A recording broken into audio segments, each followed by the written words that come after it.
Rulib est une société de location de vélos électriques. Nous proposons aux clients en prestation de la balade simple, c'est-à-dire qu'ils peuvent prendre leur vélo et aller se balader comme ils veulent en leur proposant bien évidemment quelques petits circuits à faire. Et on peut aussi éventuellement leur proposer une balade accompagnée sur les sites de la Pointe des Châteaux et de la baie Olive, ainsi que les chemins de terre de Saint-François.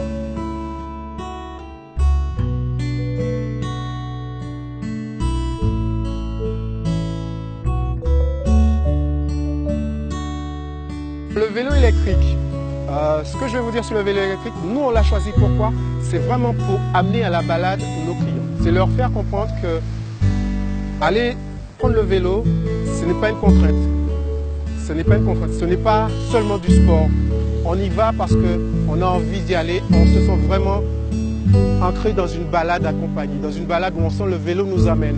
Ce n'est pas nous qui faisons l'effort d'y aller. Le vélo vraiment vous accompagne. C'est vraiment dans cet esprit-là qu'on a choisi le vélo électrique, pas pour être dans un esprit sportif, c'est vraiment être dans une convivialité et de faire comprendre aux gens que si on a envie de se balader, un bon petit vélo électrique pour pouvoir faire les balades sans avoir à subir l'effort, je trouve que c'est vraiment encourageant pour tout le monde d'aller vers cette voie-là, vers le vélo électrique.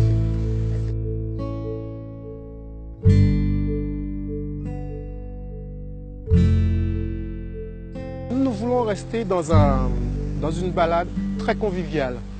On sort un peu de toute la thématique où on reste très théorique sur ce qui se dit, ce qui s'est fait sur l'histoire vraiment. Et on essaie de vraiment porter un petit feeling en plus et vraiment que les gens se sentent à l'aise dans la discussion, dans l'échange. Parce qu'on va se retrouver peut-être à discuter de choses qui n'ont rien à voir avec la balade en elle-même.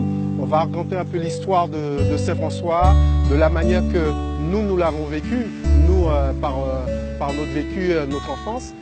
Et cette façon-là de voir plaît beaucoup à nos visiteurs, puisque ça sort des sentiers battus.